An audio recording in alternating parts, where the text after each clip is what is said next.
ये खबर ऐसी है कि दिल पर अजीब बिजली सी गिरी है ये खबर सुन के। क्यों? क्या हुई? लश्कर तैयबा के आतंकी आमिर हमजा पर गोली चली है। अज्ञात हमलावर ने लाहौर में गोली मारी। आतंकी आमिर हमजा की हालत गंभीर बताई जा रही है। हाफिज सईद का करीबी है ये आतंकी। आमिर हमजा भारत के कई हमलों में शामिल रहा है। मौलाना आमिर हमजा बोले तो ये ठीक है, इसको टपका दिया गया। was a founding member of Pakistan-based terror group. LET has been shot by unknown gunmen in Lahore. सोचा भी नहीं होगा कि उसके साथ ये होने जा रहा हम इसको इस तरह ले सकते हैं, वो आपको पता है कि टपक टपक के टपक रहे हैं, यानी कि कितने ही ज्यादा टपकाए जा चुके हैं। सबसे पहले ये फरमाइए कि एक के बाद एक ऐसे शख्स का कत्ल है जो कहीं ना कहीं किसी न किसी तरीके से इंडिया को मतलूब है। पाकिस्तान में हिंदुस्तान के दुश्मनों का खात्मा कौन कर रहा है? रॉ अब भी पाकिस्तान में अपनी सरगर्मी में मुलव्विस है। अजय डोल वो बंदा है जिसको 21वीं सदी का जेम्स बॉन्ड कहा जाता है। हाँ। अब मुझे बताएं, वहाँ मुझे बता दे क्या मैं गलत कह रहा हूँ? वो नहीं कहा जाता। इवन वो पाकिस्तान के अंदर आया एज ए स्पाई के तौर पर, वो पाकिस्तान के अंदर आया, लाहौर के अंदर तो जो है वो नामालूम अननोन गनमैन इसको टपका के चले गए। जी हाँ, अननोन गनमैन ने ऐसा कहर मचाया जिससे पूरे पाकिस्तान में सनसनी फैल गई। पाकिस्तान की सेना देखती रह गई। दरअसल ये कोई साधारण आतंकी नहीं है। आमिर हमजा लश्कर तैयबा का शुरुआती संस्थापक सदस्य रहा है और उसने आतंकी हाफिज सईद के साथ मिलकर आतंकी संगठन लश्कर तैयबा की नींव रखी थी। अब कहा यह जा रहा है कि हमारे कई ऐसे जर्नलिस्ट भी जो कि आजकल पीटीवी में भी लगे हुए, जाहिर है कि इतने अच्छे जूते साफ करेंगे तो पीटीवी में नहीं लगेंगे तो क्या होगा। गुज़िश्ता कुछ अरसे के दौरान पाकिस्तान में भारत को मतलूब अफराद और साबिक जिहादी कमांडर्स के कत्ल की पै दर पै वारदात। बड़ी खबर इस वक्त आ रही है। पाकिस्तान में ऑपरेशन सिंदूर का खौफ देखा जा रहा है। ऑपरेशन सिंदूर के डर से हाफिज सईद ने अपनी रैली को रद्द कर दिया। जो ज्यादा कंसर्निंग बात है ना, वो ये है कि एक चीज बड़े तवत्तर से कहते आ रहे हैं ये लोग, एंड दैट इज कि there is going to be a bloodbath in Pakistan. ठोक दिया भाई, ठोक दिया। 2-4 और ठोक दिए। धुरंधर इन एक्शन आ गया है और आप देख रहे हैं कि एलईटी का लश्कर तैयबा का बड़ा जबरदस्त बंदा ठुक गया है और ठुका बड़े इंटरेस्टिंग तरह से है। ये संस्थापक थे इसे लश्कर तैयबा के। The thing is that unknown gunmen is more after Lashkar than Jaish. Do you see a difference? Most of the times it is the Lashkar men. ये इसने बड़ी ऑकवर्ड सिचुएशन पैदा कर दी है पाकिस्तान के लिए। मैं अभी देख रहा था जो पाकिस्तान के अंदर कोर कमांडर्स कॉन्फ्रेंस थी, उसके अंदर भी जो इसका ऐलानिया आया है, उनका कहना है कि भाई ये तो शहीद हो गया और ये तो बेचारा बड़ा काम कर रहा था, ये तो कहना चाहिए जिहादी था और जिहाद कर रहा था और कश्मीर के लिए जिहाद कर रहा था। मैंने बल्कि एक सबको जाके लिखा भी, मैंने सर कुछ शर्म कर लिया सर, मतलब एक टेररिस्ट को आप हीरो बना रहे। हेलो फ्रेंड, जय हिंद। हिंदुस्तान स्पेशल न्यूज में आपका स्वागत है। जैसा कि दोस्तों आपने क्लिप में देखा, पाकिस्तान में छिपे आतंकियों के लिए मौत का सिलसिला थमने का नाम नहीं ले रहा है। पाकिस्तान के आतंकी संगठन लश्कर तैयबा के सह संस्थापक सदस्यों में से एक आमिर हमजा को लाहौर में कुछ अज्ञात बंदूकधारियों ने गोली मार दी है। लश्कर तैयबा के माई बाप कहे जाने वाले आतंकी हमजा आमिर एक न्यूज चैनल के दफ्तर के बाहर निकलते ही अज्ञात धुरंधरों ने इस आतंकी पर ताबड़तोड़ फायरिंग की और मौके से फरार हो गए। रिपोर्ट के मुताबिक हमलावर इतने धुरंधर थे कि पाक आर्मी की कड़ी सुरक्षा के बावजूद वे वारदात को अंजाम देने में कामयाब हो गए। हमजा ने 1985 और 1986 के बीच आतंकी हाफिज सईद के साथ मिलकर लश्कर तैयबा की स्थापना की थी। आमिर हमजा का नाम भारत और दुनिया भर में कई आतंकी गतिविधियों से जुड़ा रहा है। हाफिज सईद के बाद उसे लश्कर का दूसरा सबसे महत्वपूर्ण आतंकी माना जाता था और अमेरिका ने भी उसे एक आतंकी घोषित किया हुआ था। आमिर हमजा कोई साधारण आतंकी नहीं था। हमजा को लश्कर का मुख्य प्रचारक माना जाता था।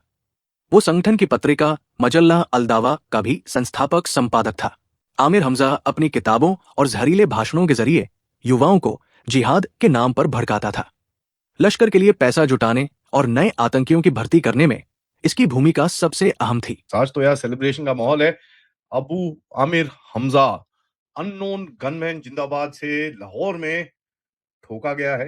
अभी तक उसका कंफर्मेशन बोल रहे हैं कि भैया पेंडिंग है, ये है वो है, लेकिन उसको काफी ग्रीवियस इंजरीज हुई हैं, उसको निकलना थोड़ा मुश्किल ही रहेगा।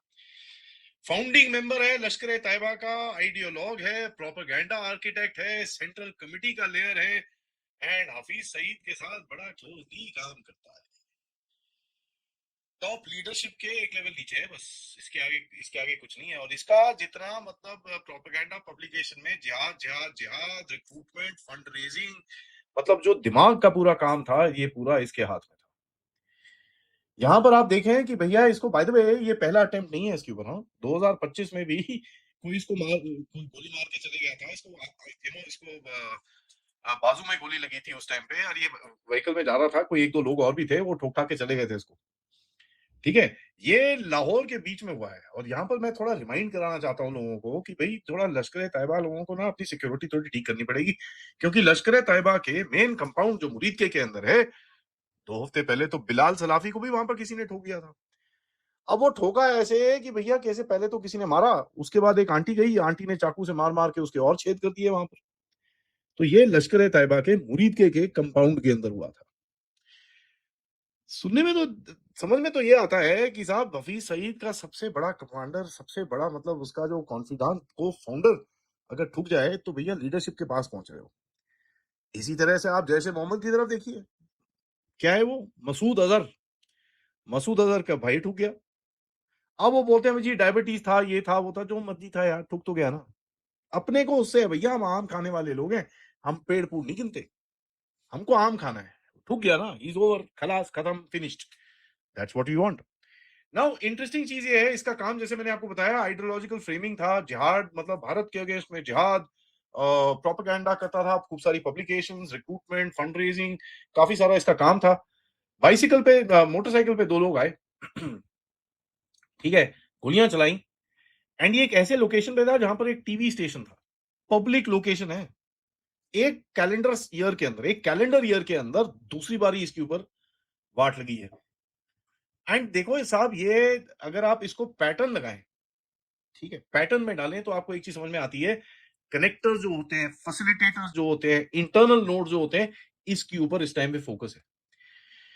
पिछले 1-1.5 साल में जिस तरह से बंदे जा रहे हैं, अभी तक इनका फोकस क्या था? मिडिलमैन क्या है? मतलब टेररिस्ट सेल है, टेररिस्ट है, बीच वाला बंदा उड़ा दो, टेररिस्ट सेल ही खत्म हो जाता है, बिकॉज इसको वापस इस कॉन्टैक्ट एस्टैब्लिश करने में बहुत टाइम लग जाता है। अब वो थोड़े कम हो रहे हैं टारगेट, तो ऑब्वियसली अभी हाई लेवल के ऊपर जाना शुरू हो चुके हैं। And this level of targeting is very very interesting, क्योंकि इसके आपको ये दिखेगा कि हफीज सईद अभी बिल में चुपके से अंदर घुसा होगा। इनका जो करंट लीडर है वो भी थोड़ा सा, जो पहलगाम का मास्टरमाइंड है, मैं उसका नाम अभी मेरे को याद नहीं आ रहा, बट वो भी छुपा हुआ है। तो इनको ये पता चल रहा है कि भैया लीडरशिप ज्यादा दूर नहीं है, ठीक है जी। लोकेशन बड़ी मैटर करती है साहब। ये पंजाब के हार्टलैंड में, लाहौर में हुआ है। पंजाब का हार्टलैंड इन लोगों के लिए सेफ जोन होता था एक जमाने में। यहां पर कोई इनको छू नहीं सकता था, यहां तक तो छोड़ो, आर्मी तक नहीं छू सकती थी पाकिस्तान की। इनकी पाकिस्तानी आर्मी की आज हालत ऐसी है कि इनको उसी जगह में प्रोटेक्ट नहीं कर सकती, छूना तो छोड़ दो। और जिस तरह से इसको मारा गया है, वो देखिए एक कंसिस्टेंट किल चेन पैटर्न है, कंसिस्टेंट। 2 बंदे आते हैं मोटरसाइकिल पे, मास्क शास्क लगा होता है, हेलमेट लगा होता है, आते हैं, ठा ठा ठा ठा ठा, and just drive away from there. और ये पहली बारी नहीं, दूसरी बारी जैसे मैंने आपको बताया है हुआ है। तो इसका मतलब ये है कि इसकी लश्कर तैयबा के कमांडरों की कोई सिक्योरिटी नहीं है, उनकी इंटेलिजेंस पूरी खुली हुई है। और जो भी है अभी जो लोग, कुछ लोग हैं ना बदमाश हैं थोड़े से, जो इनको ठोक ठाक के निकल जाते हैं, थोड़े से बदमाश है, ज्यादा नहीं है, अच्छे लोग हैं वैसे जनरली, बट उनके पास क्लियर इंटेलिजेंस आ रही है कि साहब कहां पर ये घूम रहे हैं। तो अगर ये आप सवाल पूछे कि भैया एंटी इंडिया ग्रुप्स की आज हालत क्या है, हाँ बड़े एक्टिव हैं, उल्टे सीधे काम कर रहे हैं, वहां पर टेररिस्ट बना रहे हैं, वो सब कुछ चल रहा है, लेकिन एक करके इनके खट खट खट खट खट करके बंदे निकल रहे हैं। अगर आप फैमिली में ठोक देते हो किसी को, फाउंडर मेंबर को ठोक देते हो किसी को, तो फिर आपको समझ में आना चाहिए भैया नो लेयर इज सेफ। और कुछ ऐसे भी हैं जो कि अपने कह लीजिए कि अपने काम कर रहे हैं, अपने मीडिया के काम कर रहे हैं, और मगर ये कि जूता बहुत अच्छा साफ करते हैं। उनका कहना है कि भाई ये तो शहीद हो गया, और ये तो बेचारा बड़ा काम कर रहा था, ये तो कहना चाहिए जिहादी था, और जिहाद कर रहा था, और कश्मीर के लिए जिहाद कर रहा था। मैंने बल्कि सबको जाके लिखा भी, मैंने कहा सर कुछ शर्म कर लिया सर, मतलब एक टेररिस्ट को आप हीरो बना रहे हैं। तो खैर उन्होंने जवाब तो मुझे देना जरूरी नहीं समझा, लेकिन मेरा ख्याल है कि हमारे यहाँ तो हमेशा से ही टेररिस्ट को हीरो बनाया जाता है। और जो ये कहते हैं ना कि जी जो टेररिस्ट है जी उसका कोई मजहब नहीं है। हमारे यहाँ फौरन ये कह दिया जाता है, हमारे पॉलिटिशियन उठेंगे और अगर कहीं कुछ अटैक हो गया है, कोई बात हो गई है तो कहेंगे जी टेररिस्ट का कोई मजहब नहीं होता। अगर टेररिस्ट का मजहब नहीं होता, फॉर एग्जाम्पल आप जाइए किसी जगह पर, वहां पे 3 आदमी खड़े हो, उनमें से एक बोलेगा ओम, आप आराम से खड़े रहेंगे, मैं भी नहीं उधर आराम सुकून से खड़ी रहूंगी, कोई शॉपिंग कर रही हूँ करती रहूंगी। कोई और खड़ा होगा, वो कहेगा ओ माय गॉड, तब भी कोई कुछ नहीं करेगा। लेकिन अगर सिर्फ एक बंदा उठकर ये कह देगा ना कि जी आप जानते क्या कहेगा, है ना, ठीक है। तो अब मैं यहाँ बोलना नहीं चाह रही, इसलिए सारे मेरे पीछे पड़ जाएंगे। लेकिन खैर, अगर उसने एक बार भी अल्लाह अकबर कह दिया, उसके बाद तो मैं भी सर पे पांव रख के भाग जाऊंगी वहां से कि पता नहीं क्या होने वाला है। तो ये तो हमने इंप्रेशन बना दिया। अब ये और बातें कि अब हम कहे नहीं जी सारे मुसलमान ऐसे नहीं होते, सब लोग ऐसे नहीं होते। मैं खुद मुसलमान हूं, लेकिन मेरा तो कोई प्रोग्राम नहीं है कहीं जाके फटने फुटने का। लेकिन बात सारी है कि ये आदमी जो था ये टेररिस्ट था। इसको अगर आप ये बताएंगे कि जी ये तो शहीद है, ये तो गाजी है, ये शहीद है, कि पता नहीं जिहादी है और ये तो बड़े नेक काम कर रहा था, तो मेरा ख्याल है इसी वजह से हम लोग FATF में गए। और FATF में हम इस वजह से नहीं गए कि जी हमें भारत ने कह दिया कि FATF में, भारत ने भी तो कोई सबूत तो दिए होंगे, और अगर नहीं दिए तो अब ये सारी हरकतें जो हम करते हैं वो क्या है। दूसरी तरफ हमें ये भी लगता है कि जी हम जिस तरह से लोगों को पनाह देते हैं, जिस तरह से इनको रखते हैं, और उसके बाद कहते हैं कि जी हमारे यहाँ तो कोई जिहादी कैंप है ही नहीं, पता नहीं भारत ने क्यों अटैक कर दिया। लेकिन हाँ, ये बात अच्छा है, मैं कहती हूँ कि भाई टारगेट किलिंग जो है ना, वो सुसाइड बॉम्बिंग से बेटर होती है।